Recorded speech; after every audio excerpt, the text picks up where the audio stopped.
Let's give them a round of applause.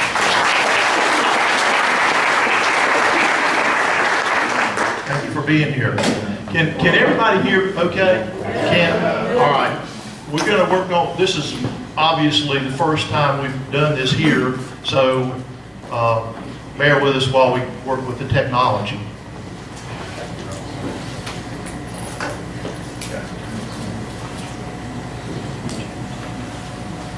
Okay, everybody cover up your ears. He turned it all the way up. Is that good?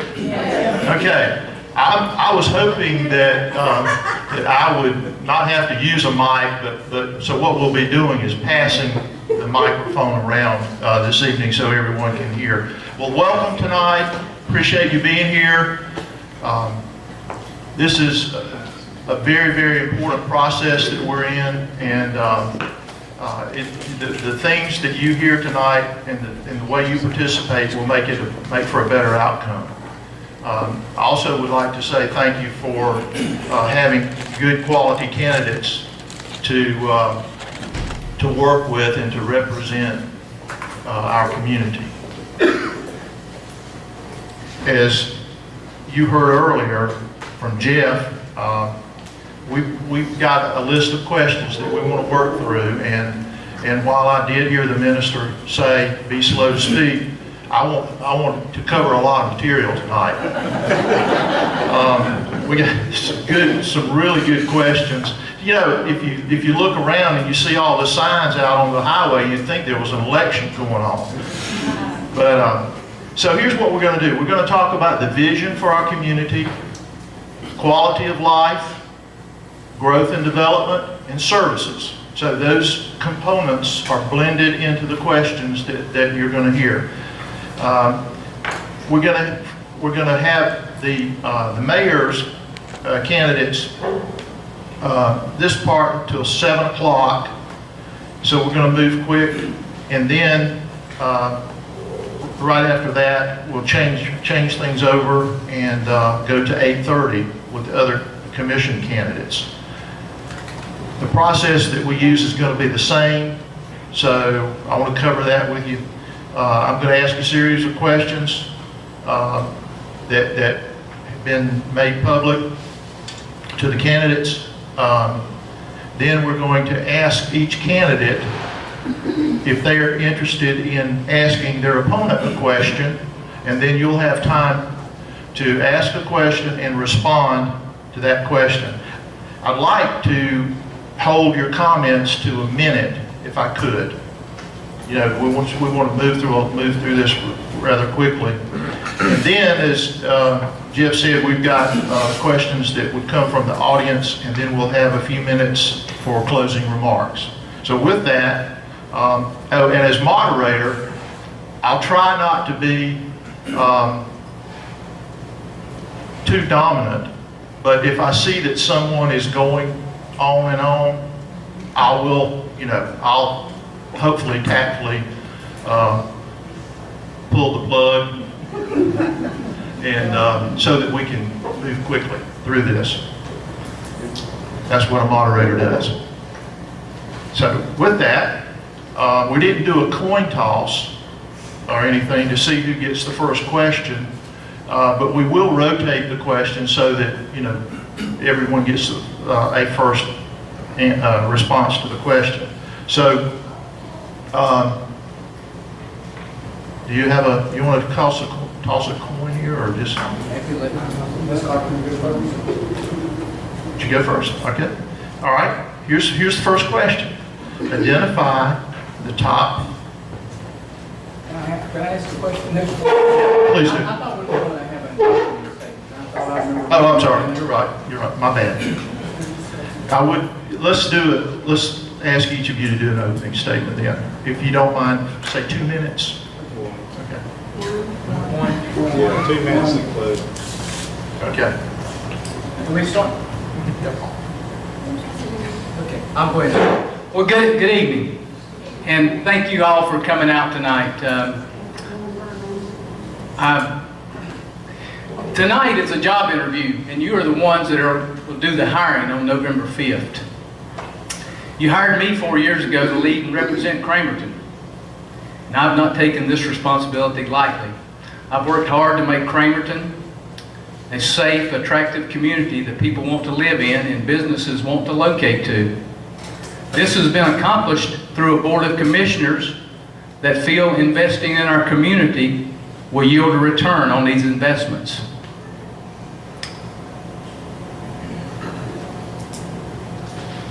The returns have been many. There's been many new businesses located in Cramerton, developers that are wishing to locate here. South Fork Village across from the high school, Cramerton Mills to name a couple.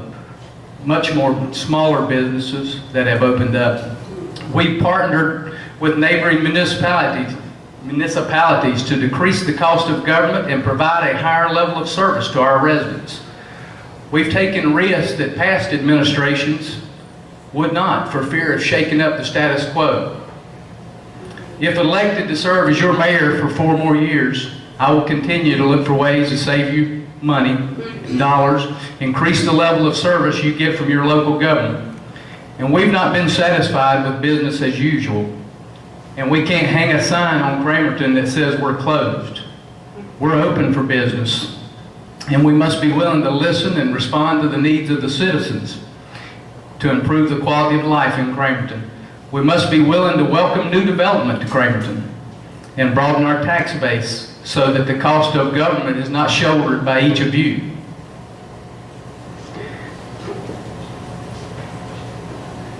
Cramerton's on the move and it has lots of potential. Let's not stop the good things that are coming to our town. I'm proud of what's been accomplished in the last 4 years. My wife, Lynn, my son, Andrew, are proud to live in Cramerton. Andrew is a new student here at Stuart Cramer High School. We're proud of this high school. It's a beautiful facility that you're in tonight. I know the expression that's used in presidential elections, are you better off after 4 years?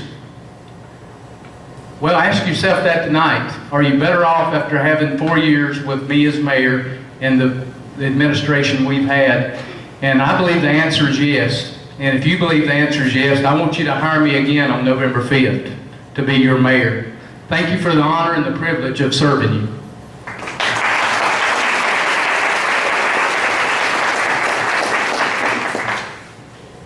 Hi, I'm Sue Carpenter, and I'm going to tell you a little bit about myself first.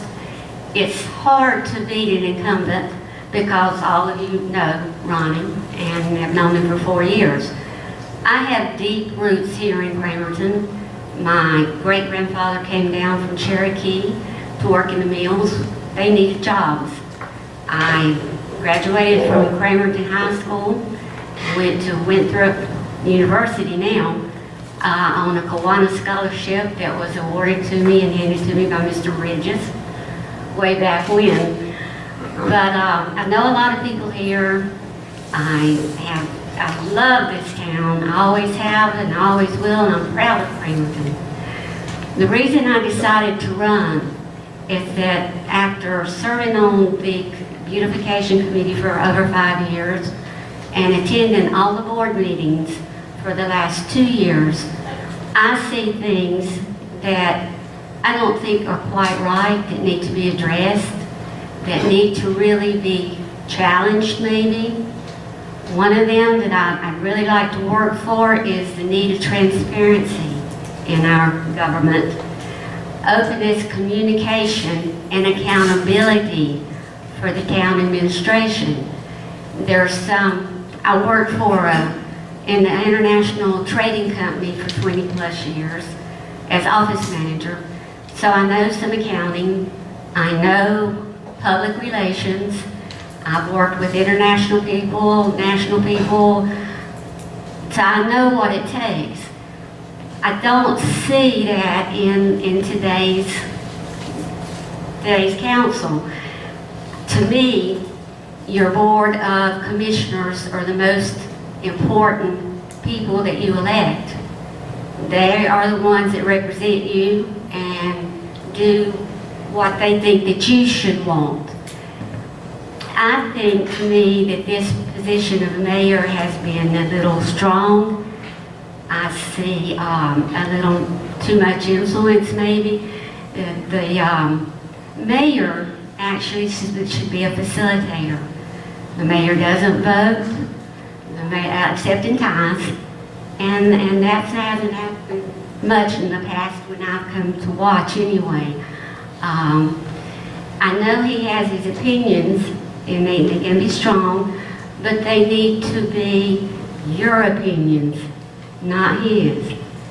And I think that all people in Cramerton need to be treated with the same respect. All businesses in Cramerton need to be treated with the same respect.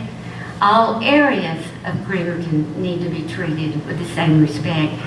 And sometimes I don't think this happens. I would like for you to know that I've elected, I will be there to listen.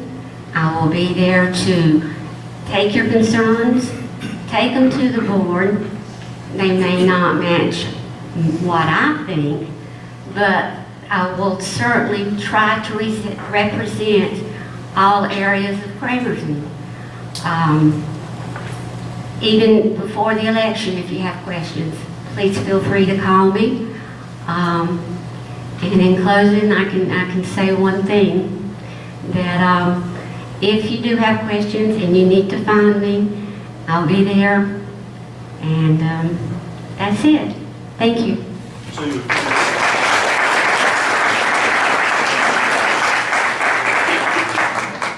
Let's see if we can you hear me okay in the back? No. Okay. Here's the question that, the first question that Sue will answer. Talk to us a little bit, and again, these are 1-minute responses, okay, so we can get through the questions. And I'll identify a couple of the top issues facing Cramerton and what you will do to tackle those issues. Top 5 issues. One is our growth. Cramerton is landlocked. We don't have a lot of land for growth. I know that businesses are important for our tax base to make your taxes lower. There's not a lot of area for these businesses to go.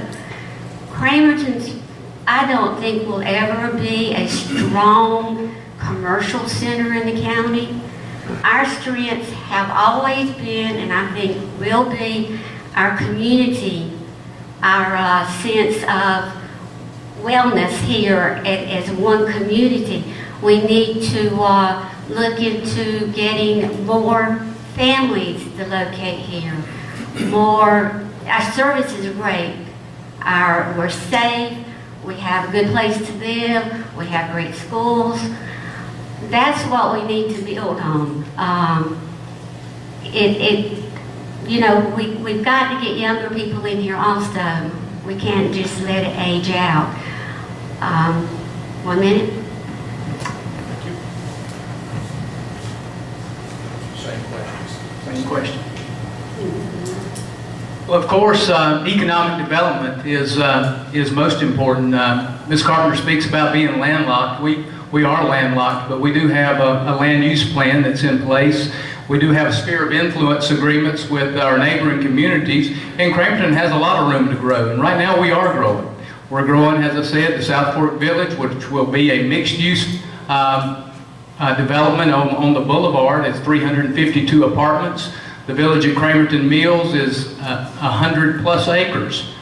Lots of room to grow. There's room for manufacturing, there's room for residential, there's room for retail. And we're going to continue to work with Gaston EDC to bring those businesses to Cramerton.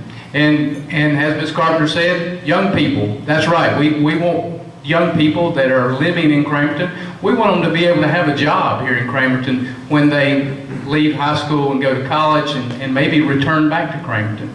There's lots of potentials. We have one of the largest industrial sites in the county in the old W.G. Lord plant on Eagle Road, and we've been working for the last 4 years to try to attract someone to there. But we have to work with Gaston EDC, and that's what we're going to continue to do. But we are going to bring jobs, we're going to bring new people to Cramerton, and we're going to broaden our tax base in Cramerton. We've been doing that for the last 4 years.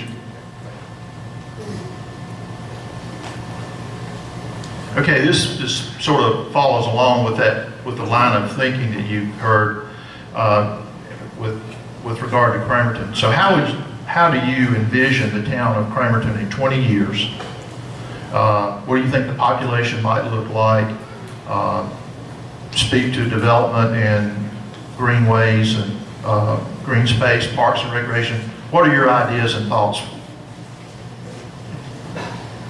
Well, again, that plays off the last question. In 20 years, population estimates have Cramerton approaching almost 10,000 people in 20 years' time. So we're going to need more housing, more affordable housing in Cramerton in the next 20 years. I also envision every neighborhood being connected by sidewalks, greenways, and trails. The agreement we have with Gaston County brought many of those trails right here on the campus that we're on tonight. The Carolina Thread Trail runs through here. More than a mile of the Thread Trail runs through the campus, comes out on Eagle Road.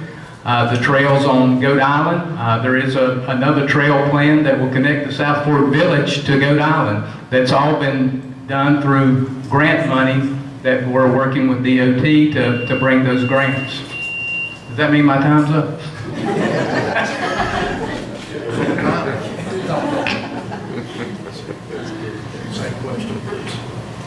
In the next 20 years, I can see Cramerton's population being at least 3 times what it is now. I think we will become a big, booming residential area. But also at the same time, we have to remember that we need to revitalize all of our areas also. We need to take in consideration that, okay, if we use the land for businesses and the homes that come in, we need to take and revitalize all of our areas. I'm not for the mixed use. I don't think that you ought to put businesses in with residential, like up 8th Avenue. I happen to live there. The people in Timberlake a couple years ago when I lived there faced the same. They wanted to put the strip mall at the bottom of Timberlake and they successfully fought it. I don't see mixing in there or taking over residents. So we have to revitalize all areas to get people, to keep our attractiveness, to bring people in, to make them want to live here for the same reasons that we all moved here. Okay, we're going to change gears a little bit. Next question is, do you support municipal agreements that provide contracted services to other municipalities? I do support them. I think they're good as long as we don't lose money on them, as long as we break even. My point is that if we make the municipal agreements, we need to honor the agreements. And talking with people, it has been brought to my attention that when we took over McAdenville, there was a major misinformation somewhere along the line that all of McAdenville's fire district is not covered by Cramerton now. Redbud, which we all consider McAdenville, I always have, is not in the city limits. So we don't cover it. Lowell has to come all the way over to cover it. The street in front of Helton's is not covered. Lowell has to come cover it. McAdenville surmised that we would cover the areas that they covered, and we're not honoring that.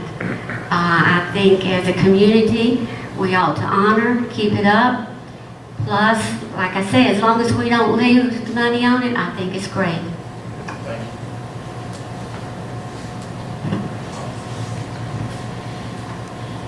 Municipal agreements and partnerships have been the theme of the last 4 years of my time as mayor in this board.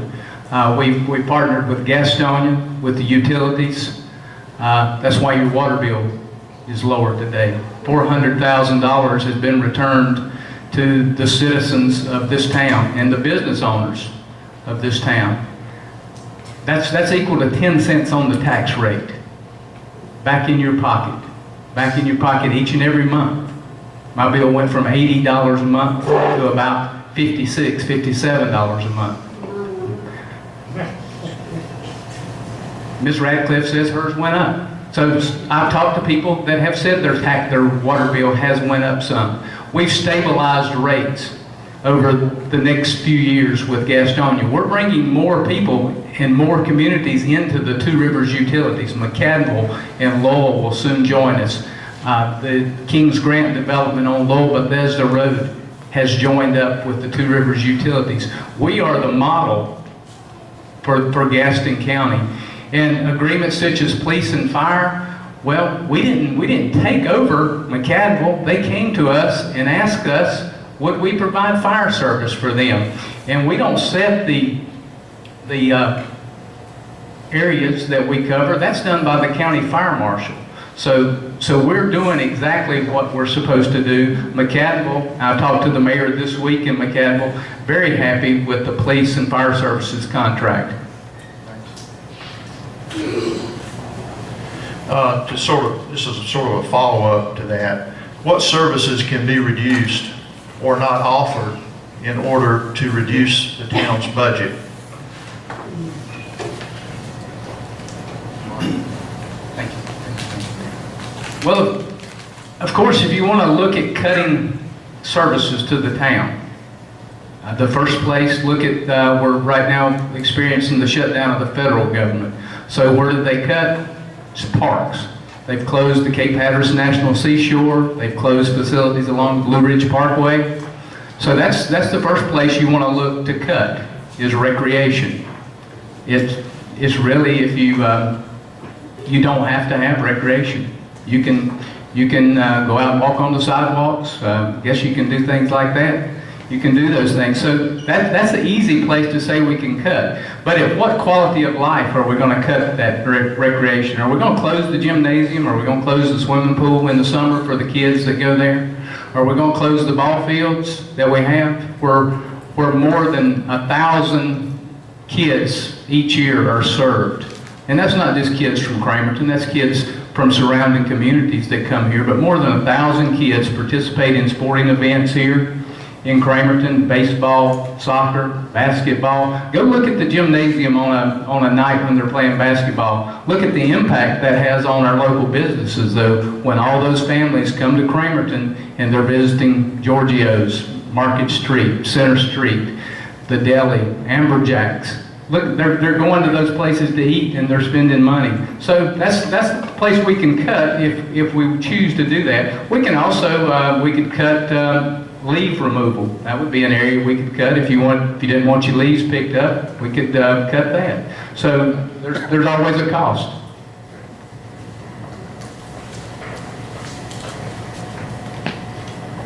Mayor Orley's correct. There's always a cost if you cut. This is an area that my husband and I disagree on. I happen to support the parks and the rec extremely. I agree with him about the services for the children. I think they're very important. I would not want to see any cuts there.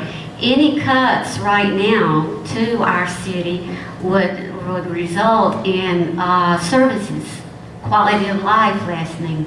I just don't see that there's much to do right now on it.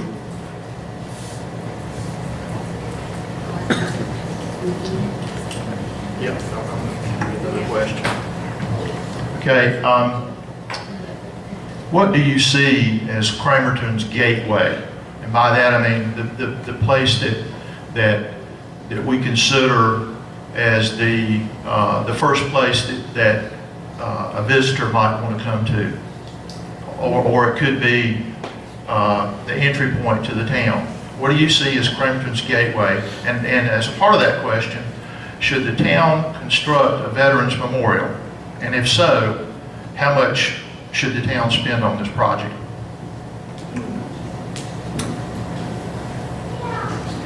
Every person I've ever heard come into Cramerton in the last couple of years has commented on our greenway downtown. They like the green area. They like the gazebo. They like that homey feeling that they get in there. They like to walk around. They like to look at the flowers. I think this is important to us there. Gateway, I used to think it was out on the boulevard where the church signs were. I miss the church signs. I would like to see somewhere where they could go back up. Veterans Memorial, is a passion of mine. We are a Purple Heart city. We don't even have a memorial. I don't know. But when we came up, it's been bannered around for 10 years. Do it, can we do it? We can afford it. We can afford Good Island. We can afford entertainment, but we can't afford to honor our service people. This to me is just wrong. So when the beautification committee came up to try to push this, we asked the city for startup money.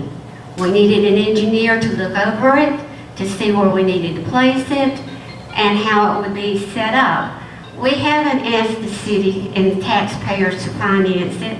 We were going to do this through individual fundraising. It's just, to me, important for people to come in to see how we honor the people that, if without them, we wouldn't be here. We wouldn't have these freedoms that we have. The area picked over there, we have the artwork, we have the school, we'll have the memorial. That will be a beautiful, beautiful entry into our city that I think many, many people will want to come see, want to get out, to walk around, to visit, to bring visitors, their visitors out of the city. I just think this is one of my most important areas, but we haven't asked the taxpayers to foot it.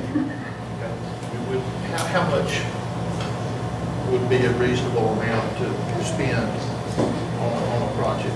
We have gotten estimates from a company, depending on, it costs about $65,000, but it's going to be done in increments. We can do it, we don't have to do it all at one time. I think as people see, as people finally know that we're going to do this, and people finally see that, hey, and see, get a picture, a concept of what we're doing, and see how beautiful it's going to be, then we can go out and get corporations, we can get more money, and it'll be a working, it doesn't have to all be at one time.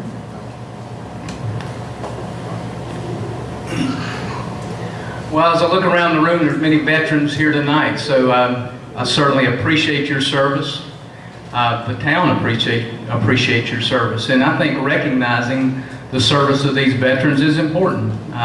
We should continue to work with the Beautification Committee, which Ms. Carpenter has been on and served for many years. We should continue to do that. We should also be reaching out to towns of similar size to see what they've done. There's been memorials created around the state to take a look at what they've done. And I think, again, as Ms. Carpenter said, I think it's critical that we partner with those that share an interest in recognizing and honoring our veterans. But the town has set aside $5,000 last year and $5,000 in this year's budget to start the memorial. So there's money been set aside. We certainly, just like with other projects, we want to partner with those that can bring more money to the table. There's been donations already that I know of for the Veterans Memorial, so I think it is important that we do that. And to speak of the gateway, well, I'm like Ms. Carpenter said. I used to be growing up, I thought there was one gateway to Cramerton. Now the gateway's kind of shifted, and it's moved to Lakewood Road. That's the area that most people are coming into in Cramerton. And we've done an excellent job in creating a beautiful parkway-like drive as you come in off the boulevard. Now with the Beautification Committee's work also in establishing and setting up the artwork that is nearing completion with the planning. I don't know if you drove through the roundabout today, but you see the plantings have been done, the art's there. Still a lot of people kind of looking at it and scratching their head, but it seems to be growing on people, and it's going to be one of those conversation pieces that people are going to see that artwork in the future, and they're going to recognize it immediately as Cramerton, that when they see that. So that's become our gateway now, I think. We've got time maybe just for one more question, and if we could just make it a very quick response. Do you support the construction of another school in Cramerton? That's easy for me, no.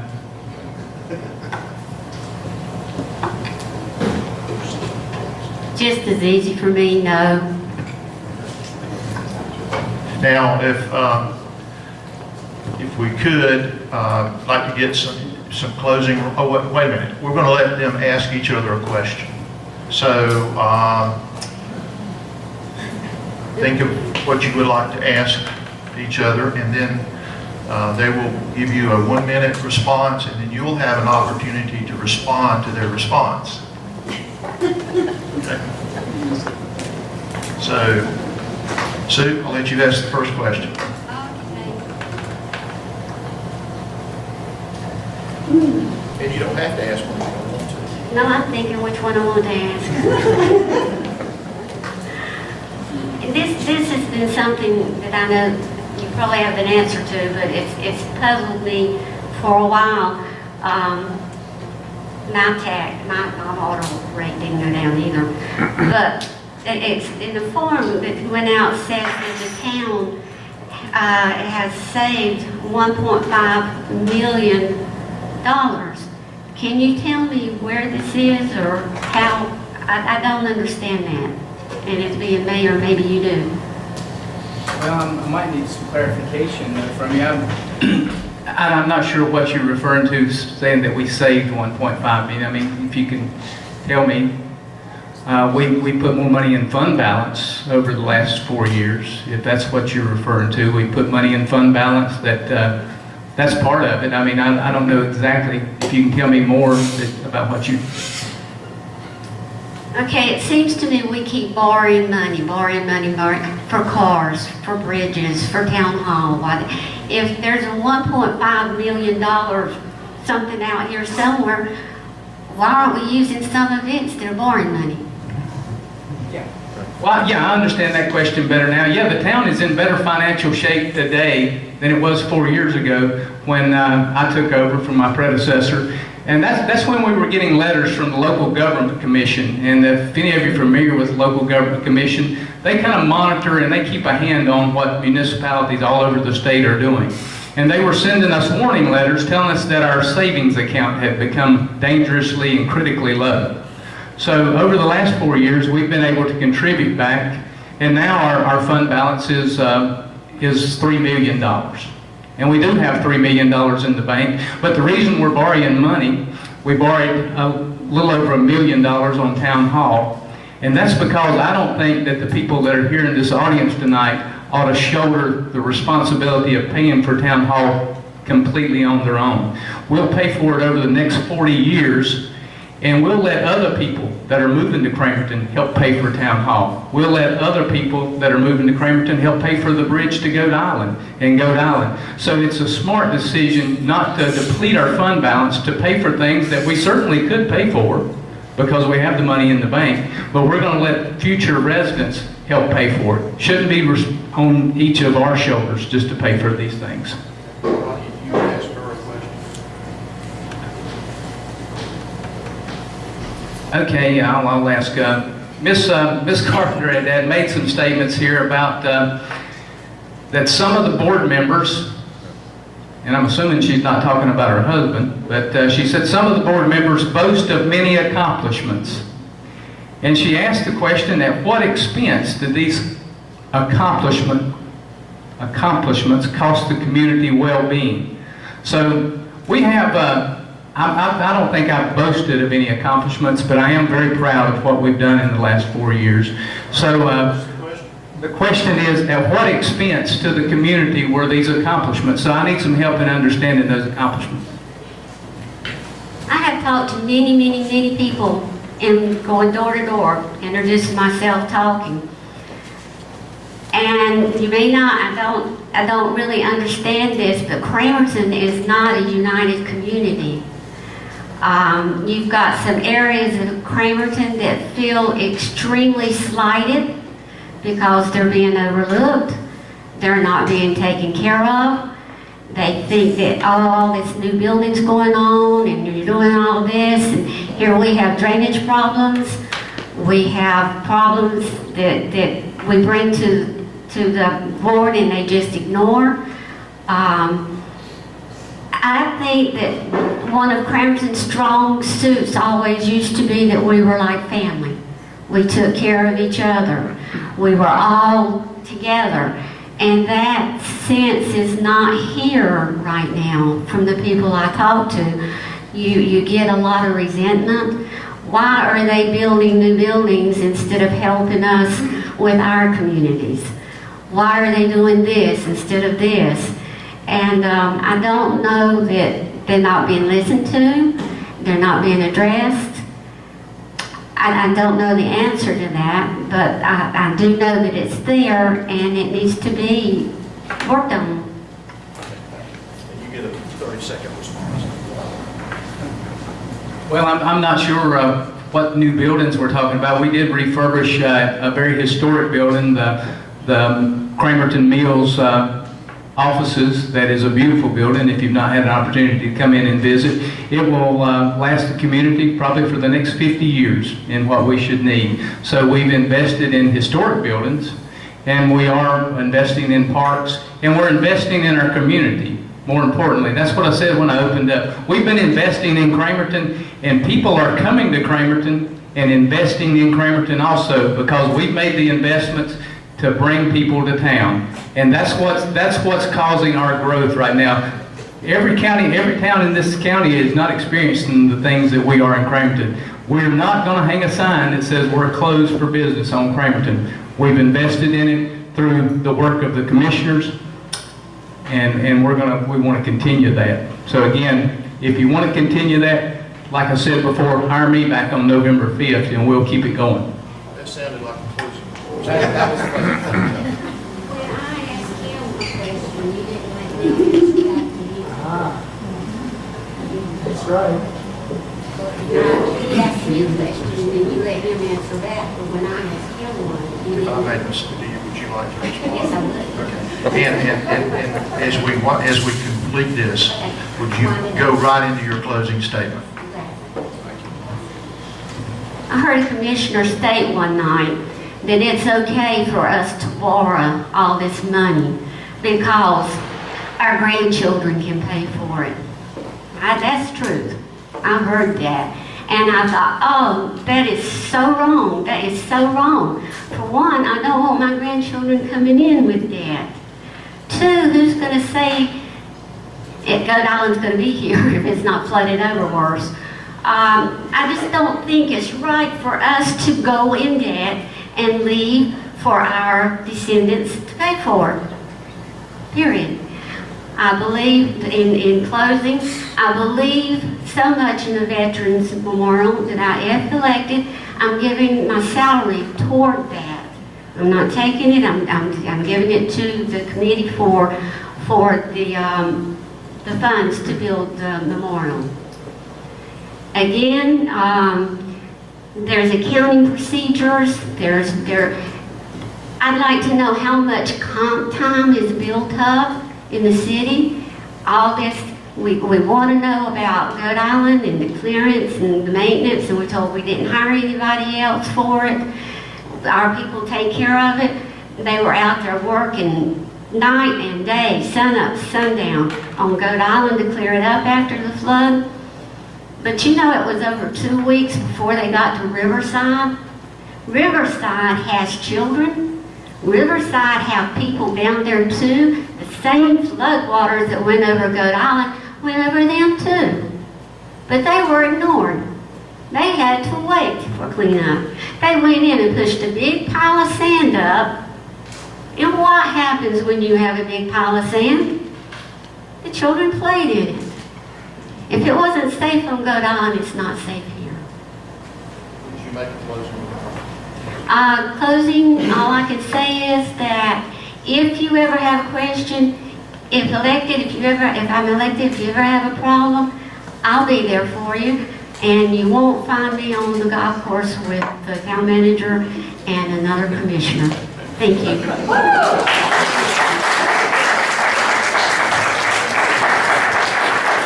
Candidates, thank you. There's so many things that we could talk about. There's so many good questions, and you both delivered some great responses this evening. Most importantly, no matter who your candidate is, be appreciative of the fact that both of these individuals have stepped up to run for office. Let's give them a round of applause.